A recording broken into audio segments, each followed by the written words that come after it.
জানেন কি শ্রী গণেশের সৃষ্টি কিভাবে হয়েছিল আর তার মাথায় হাতির সুর কেন আছে? প্রথমে বলি, শ্রী গণেশ সৃষ্টি মাতা পার্বতীর দ্বারা।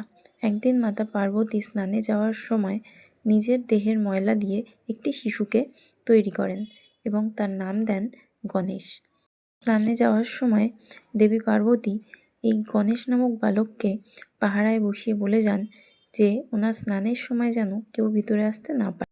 কিন্তু সেই সময় মহাদেব আসেন পার্বতীর সঙ্গে দেখা করতে। গণেশ মহাদেবকে পিতৃরূপে না চিনতে পারায় বাধা দেয় এবং মহাদেব প্রচণ্ড রেগে গিয়ে গণেশের মাথা কেটে দেন। পার্বতী স্নান থেকে ফিরে এই দৃশ্য দেখে প্রচণ্ড রেগে যান।